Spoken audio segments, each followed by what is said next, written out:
Drop a line and catch some fresh fish. It's more of Go Fish with Mike Buck. Brought to you by POP Fishing and Marine at Pier 38 in Honolulu's Fishing Village. Right here on AM 690 KHNR. Okay, welcome back after all that. Nice to have you with us every day, especially today. Those of you that were attending the Fishers Forum would know that one of the things that came up during those conversations were the code of conduct and ethics. Did you know that the council had a whole program prepared to discuss exactly that? It's called the Fisherman's Code of Conduct. And to help us parse through it and maybe redefine it, there's a neat pamphlet which we're going to tell you how to get.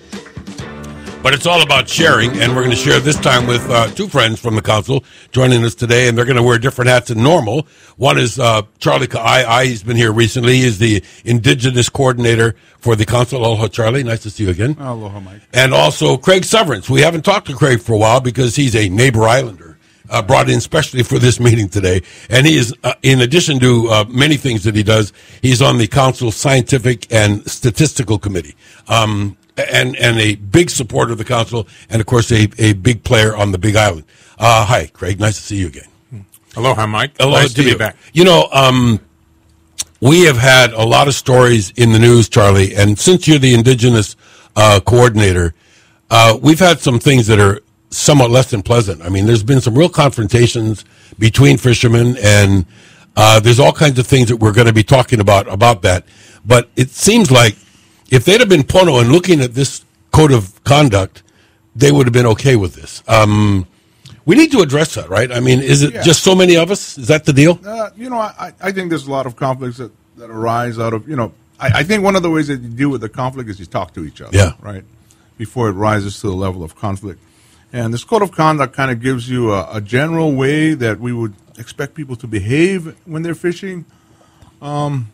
And if everybody can agree to a code of conduct, I think we can address a lot of the kind of conflicts that are arising. Yeah, and you know, it's interesting, Craig, because since we haven't seen each other for a while, but you're the Big Island, we had that definite confrontation between a aquarium fisherman and some environmental people.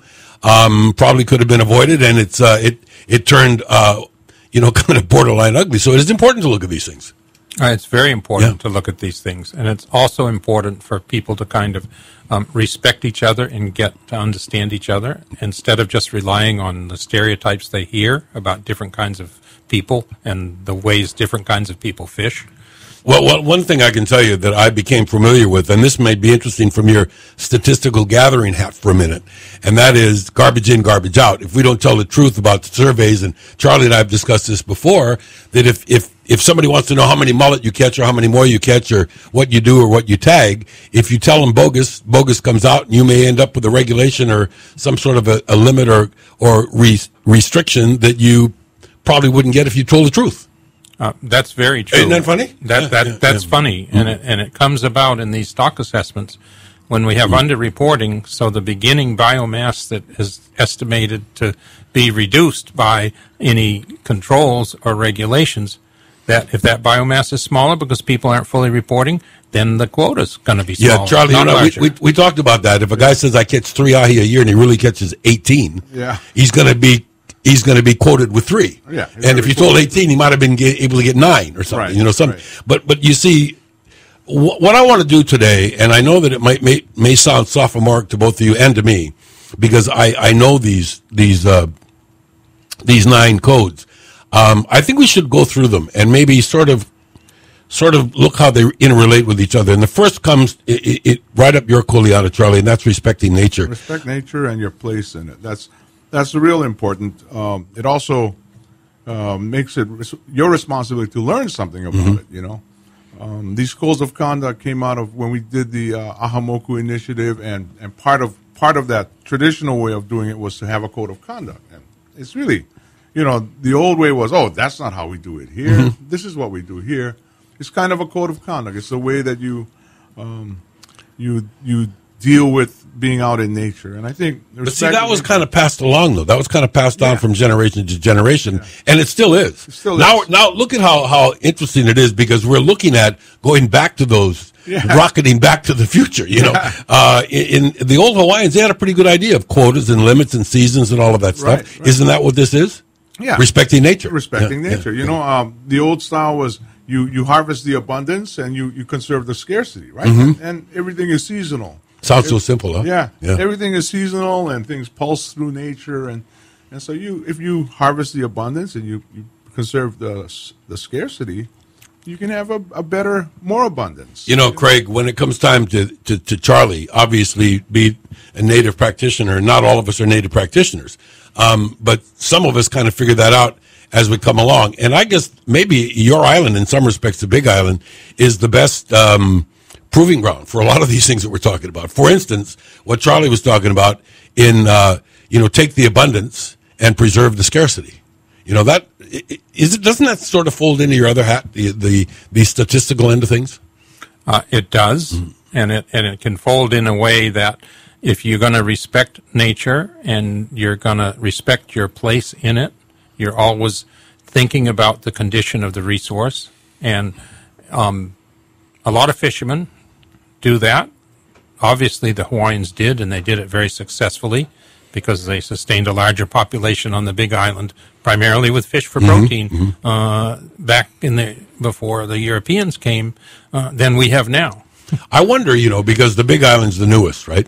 I wonder how many people once lived on the Big Island, Charley. I don't know if there's anything data-wise, but we know there was about 1 million Hawaiians throughout the state, which is really kind of what we got now. It's kind of what we got now. So there were a lot of people. Yeah, and I think they were more evenly distributed in the islands. The earliest settlements in Hawaii come from the Big Island, come from South Point that we know of. I mean, there may be others, but and they populated the islands. And I think what happens if you live that way, so close to nature and dependent on the abundance of nature, then you're going to kind of distribute your population over time evenly, what the resource of each island can support. Well, I mean, now we got cars and we got, conveniences, but it used to be that if you were hungry, you needed to kind of be near the food. Yeah. You can't live up Mauka and eat Makai, right? Yeah. So, okay. So, in other words, parsing through this list, we're looking at number 1 is respect nature. Number 2 is to seek the advice of experts. That's right up your pipe. Yeah. There's a long, in Hawaii, for Native Hawaiians, there's a long tradition of how we deal with nature. There's deal with being out on the ocean and everything. We're kind of losing that in the modern times, but I think we can go back to it. And if you seek the advice of experts, they can tell you what or what not to do. And you got to seek the advice. Yeah, and I looked at it not as much as lecturing. Right. But as passing information along. Passing information. And that's kind of Craig. That's why I keep going back to your gig as the statistical guy. Where would you be if people weren't seeking advice and turning around and saying, "Okay, I'll report this, and then you guys digest it and find out what we can do, and then I'm now going to come and get advice from you on, okay, when can I fish for what?" Yeah, that's this long process of getting community feedback, community input. Fortunately, there are a couple of fishermen on the science committee. Yeah, exactly. And I'll put myself in that group who kind of know the fishery. And at the Fishers Forum and in other council things through the advisory panels, etc., you do get fishermen's input. Yeah, well, that's what we talk about being bottom up. Last week was a prima facie example of how this process works. Yeah. And this notion of generational knowledge, it means respecting the older people with more experience and learning from them. And there are other ethnic groups that have some of that, but the basis really in terms of the values that we need are in the Hawaiian community. And that being said, here we go. That number 1 was respect nature. Number 2, seek advice. This is of the ones before and the ones with the information that you need. And number 3, show regard to spawning and seasons. Okay, both of you can get on this one. Charley, what you mentioned was there were certain places, certain islands when certain fish were kapu except for royalty, and some things were seasonal and really, really adhered to. Yeah. For instance, the R months, as we know on the mainland, the R months are okay for lobster. If there's no R, there's no, but those things were sort of, I think, almost indigenously inherent. I mean, you got the message and you live by it and you didn't question it. Yeah, yeah. Well, showing regard for the spawning and seasons, you really, it goes right back to the first one, right? Respect nature. Because you need the stock, the fish that you're catching, the fish that you're harvesting to spawn and sustain itself. But see, if you just get right off the airplane, you have no idea. Right. You're gonna grab a pole what and kind go of fish out there, is that and when does it spawn? I don't know. You know, and that's what this statistical gathering that we talk about with Craig is all about, because that shows you. So once again, this folds in, Craig, to exactly what we're talking about here. Yeah. You got to take that information and you got to make sure you follow its guidelines. Yeah. And I'd like to make the point that, you know, fishermen spend a lot more time watching the rocks, watching the waves, being on the water than a lot of biologists do. Oh yeah. And the good biologists, in my view, and I work with them, I'm an anthropologist, but I work with biologists, the good biologists listen to that. The ones that are insecure are a little defensive. And that knowledge is there, and you can test it scientifically with your fancy hypotheses and prove it much of the time. Yeah, put your doctor hat on for just a second in that area and say, okay, Dr. Severence, I've come to learn that this fish is spawning now, but is it okay to take it at all, or you know, when do we know that the spawning season is over, and who do we rely on? And one of the issues is the spawning seasons may well be different from one island to another. Yeah, there you go. That's a local claim that probably is quite credible. It depends on the condition of the stock and the nature of the spawning, but you can change the fish's behavior when you harvest it heavily during the spawning season. And if in your harvesting it's the larger females that are more vulnerable and you take more of them, it has an impact on the stock's ability to replenish itself for future generations. That's the slippery slide that we're trying to prevent here. And hopefully, in some cases, Charlie, that we've not only come to learn this thing, but actually sort of practice it a little bit. Because the next one in this 9-point code of conduct is do not waste. And the best way to teach that one is when somebody's a kid, right? Yeah. How many manini are you going to really eat? Now, if you can catch plenty, that's nice. Yeah. But if they're not going to get eaten, what are you going to do with them? Yeah, right. Yeah. And you know, I did this thing with my kid too. They caught these little holy, and I said, you throw them back when you're done playing with them. They're still alive, and they died. So I made them cook these little half-inch holy and made them eat it. Yeah. But that was to prove the point. You don't waste. Yeah. You know, I don't know that if anybody back in the day ever released fish. I think that when they went fishing, they went to get food. And now that's not the case with a lot of us. A lot of us have a humbug day at the office, and you want to just go out and whip a little bit, you know, and relax. And if you catch a nice 2-pound papillo, hey, come back tomorrow and catch it, or the next year when it's 3 pounds. Yeah. That's with regards to the waste. Big problem with that, though. Don't you think that there are some groups, whole slices of the society that don't know about that, and they tend to. I don't want to say eat plenty, because that's not wasting, that's eating. But when you don't eat them or you don't do something to them, that's a problem. Yeah, that shouldn't happen. Yeah. We shouldn't be killing fish just for the sake of killing fish. And that's happened recently in a couple of tournaments where people have got really excited, and they've brought in ahi left on deck because they ran out of ice. Yeah. And those fish were inedible. That's a waste. That's such a waste. You know?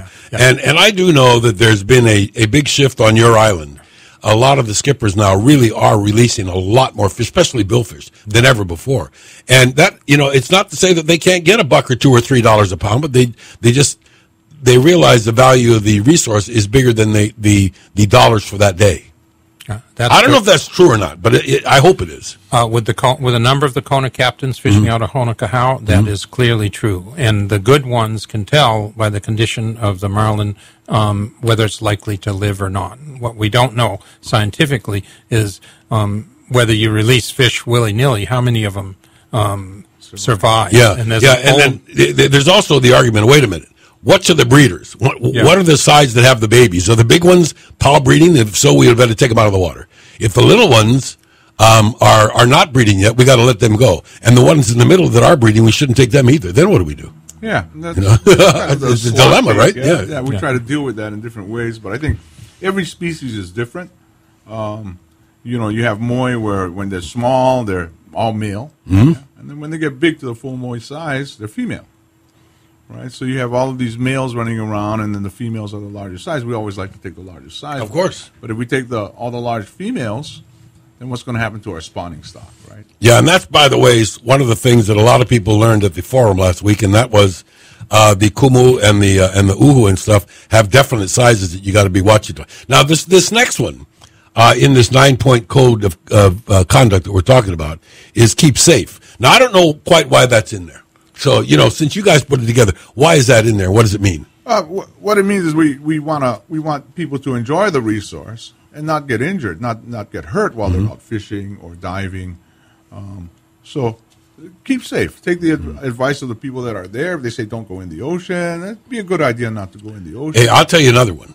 You talk about being safe. If you are a skin diver and you're anywhere near where there's boats, you better be pulling something because there's a lot of boats and they're running over a lot of people. And if they had a flag or a float, that wouldn't happen. Yeah. And we're still working on that. How do you separate the swimmers and the divers from the jet skis and the boats? That's remember that song? Mix. Remember that song, Opihi Man? Yeah. Don't turn your back on the because you're going to go down. Yeah.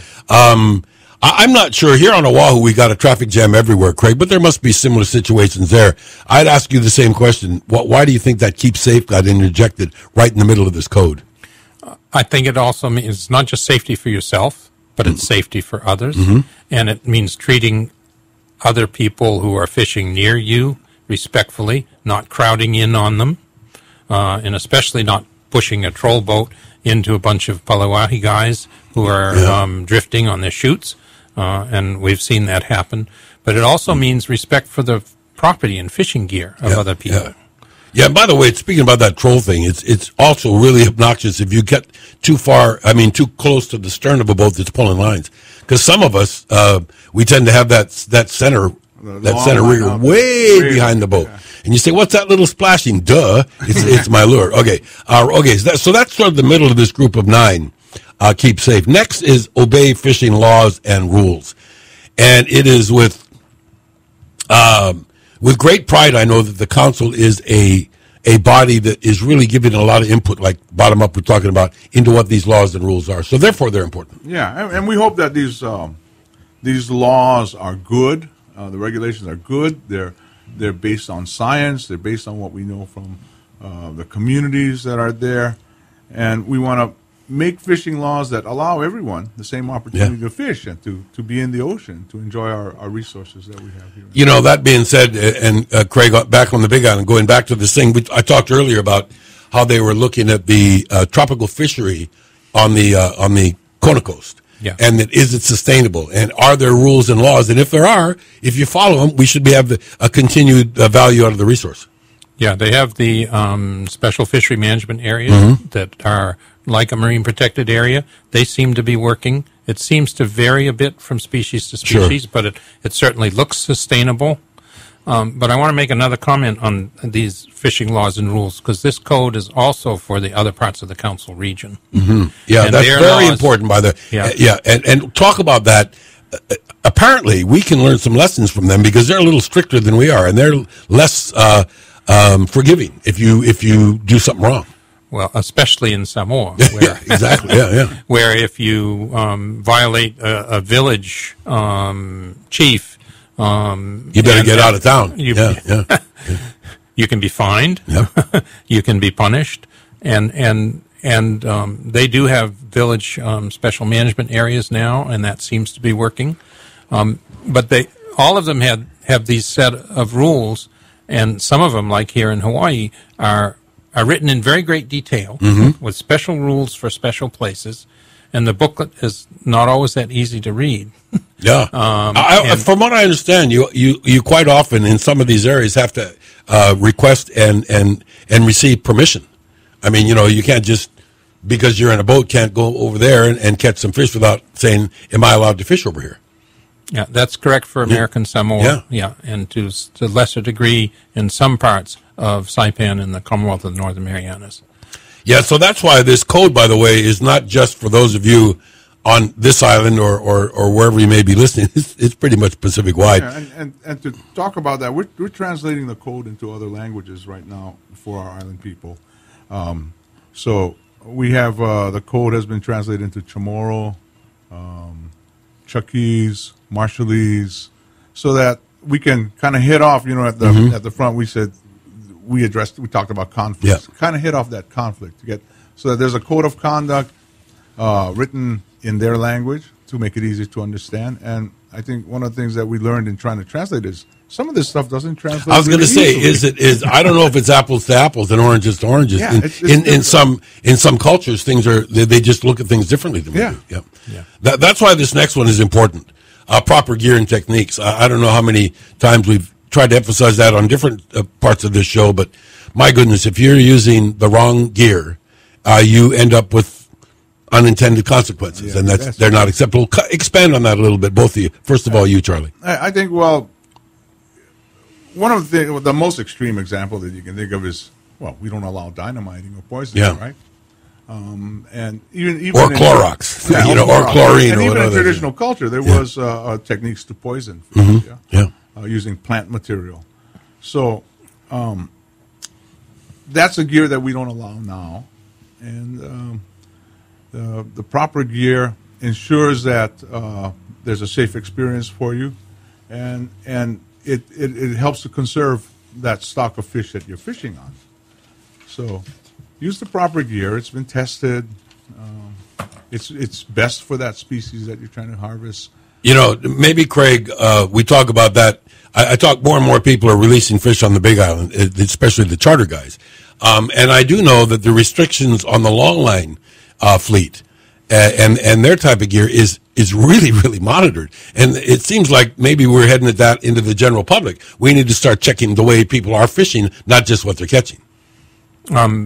Perhaps. Yeah. The longline restrictions are very specific in what you can and cannot have on board, and certain types of hooks or certain types of terminal tackle. If they're not used right, you might be leaving pieces of them on the bottom. You might be injuring fish that you can't land, which is a waste in and of itself. So it really means an understanding of acceptable gear, and there are things in the rules, and those rules will vary from area to area. Yeah, I kind of like this initiative right now, this effort to use barbless hooks for hook and line fishing.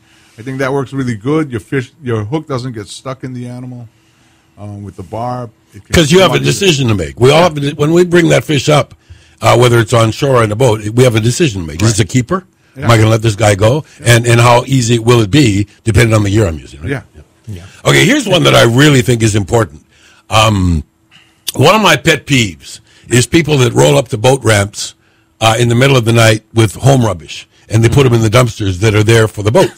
And one of my pet likes is, I really, really, really like it when I see guys come in, and as you know, I'm a troller and a trailer guy. I really, really like it when I see somebody with a bag of Opala and throw it in that dumpster, so long as somebody's carpet's not in there. Okay? This next one, it sounds like almost, finish your vegetables and pick up your trash. Yeah. But I mean, seriously, we have a real issue with this. Yeah, we do. I mean, we have that big patch of plastic out in the Pacific. Oh, it's an island. Yeah. And then it's not good for the environment. It's not good for the fish. And it just makes good sense. Yeah. I mean, we're going to get rid of plastic bags in the next couple months, right, on Oahu. One baby steps at a time, right? One baby steps at a time. But, I mean, that's a good live your life by that. Pick up your trash. Don't leave a trail of trash behind you. Yeah, I can remember, and I hate to admit this, but I came from a generation when you changed your boat battery, you threw the old one in the water, and you put the new one in the boat. If we'd only known back then what a jam up we were doing. Craig, we have on Oahu and even on Maui, we have a lot we can learn from the Big Island. It's so big, it's so huge, and it's so pristine in so many areas because there's fewer of us there. But this has got to be an awfully big issue there too. Yeah, it is, and we already have a plastic bag ban. Yeah, you started really. And think about the experience of shore fishing and wanting to be peaceful and going to a place and having somebody else's trash there. Yeah, I love these guys that take away more from the beach than they bring. Yeah. And you would be amazed at the volume of stuff that is there from beach cleanups. And it's not always stuff that drifted in from the ocean. Sometimes it's stuff that people have just left there because they stopped by the beach and had their picnic and left. And some of that stuff, when it gets in the ocean, does do a lot of damage to the reefs and to the small reef fish. Yeah, and that means the fishery. I mean, you start getting involved with the food chain with rubbish. Okay, now, that's the first 8. Number 9, it's like the 12 days of Christmas. To me, is the most important of all. And I do know that when I was a kid, there were people in our neighborhood that relied on us for fish. Right. And we relied on them for pudding or whatever. Yeah. So we shared our catch. And I think this is a simple way to end this conversation on this code today, is number 9. And, number 1 was respect nature. Number 2 is share it. Yeah. I mean, I don't know, did the old Hawaiians even have the opportunity not to share? Wasn't it sort of mandatory? I don't know if it was mandatory. I mean, it was expected. Let's put it that way. Yeah, it was expected. Yeah, that you would share your good fortune, right? And that's what it's about: sharing your good fortune, sharing your knowledge. Before we knew that it was maybe not straight and ethical, and I can say this now because he's left the planet. My dear friend Dr. George Mills, when he was running for the state senate out in Punaluu, we used to go fishing out there, and we come in from fishing and go all over the neighborhood. Give me some. Here's just some fish for Uncle George. It just so happens that he was running for office, and that really didn't have anything to do with it. But I then was when we had the opportunity, and Craig, I know people on the Big Island are this way. And that's when we had the opportunity to catch more than we could consume because we knew we were going to share it. Yeah, it's different than we're just catching it because we could. Yeah, and this is a value that is Pacific wide. It's very strong and expected in places like American Samoa and Guam and CNMI. And explain. Give us an example on how that sharing might happen. If I'm a fisherman, my son and I get out early in the morning. We leave at 8:00. We come back in at noon. I'm not going to be able to go down to market and sell my fish, but I'm going to do something with them.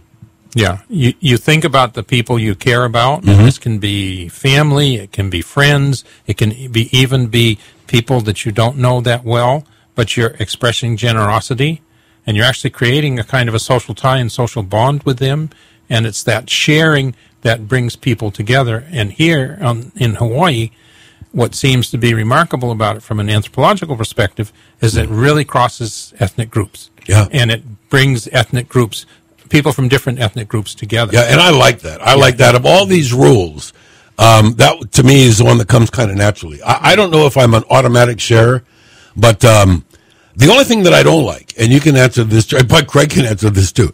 When you call up a friend, you say, hey, we just went fishing, got some mai-mai. And they say, I got some mai-mai for you. And they say, is it cleaned? Are there any bones? Well, wait a minute, brother. Come over here, bring your knife, take a chunk, and get out of my face. But in Samoa, they had with the sharing tradition, they also had a way to divide the catch. That was traditional, and I would guess probably in Hawaii they did too. I would think so. I do know that in restaurants there are some rules. The guy washing the dishes gets a share of the tip of the guy, the fancy guy that's out the tomato D. Yeah. There's some kind of a system of rules in there, and I think that probably happened in Old Hawaii. It'd be nice to be able to get back to that. That's like their own little set of code of conduct there in the restaurant. If people want to know about this code of conduct from the council, what do? You can go to the council website. We have that available. WPCouncil.org. .org. Under the education tab. Yep. On there. If you want, we have little pamphlets, little handheld kind of bills. If you have the opportunity to speak to a group of people that are recreational fishermen or even semi-commercial fishermen or just plain fish consumers, you can get a stack of these from the council. And boy, if you put one of these things in a kid's hand, Craig, it's a home run, isn't it? Yeah. You give somebody some rules. Start with the kids, and then do a little monitoring. Take a kid fishing. Yep. And then while they're out there, remind them of these things, because they're the next generation. And for us to have fish forever for the next generation, it's not just us who have to care, but it's them who have to learn to care. What's that line? Why don't you jump in and tell me this? Give a man a fish, and you feed him for a day. Yeah. Teach a man to fish, and you feed him for his life. There you go. Hey, thanks so much for being here, both of you guys. Dr. Craig Severence from the Big Island and Charley Ka'ai from right here on Oahu. Hope you learned a little something. If you want to know more about this Fisherman's Code of Conduct, it's pretty simple. Go to WPCouncil.org, WPCouncil.org, and then do what I did. You can look under education, but just there's a search box. Go search it. And if you want to hear something on the program, it's pretty easy. Send me an email, themikebuckshow@AOL.com. themikebuckshow@AOL.com. So whether you're listening on Saturday afternoons or Sunday mornings, we hope you've had a good time. We hope you come back and tell others about going fishing. I'm your Captain Mike Buck. See you next time. Aloha.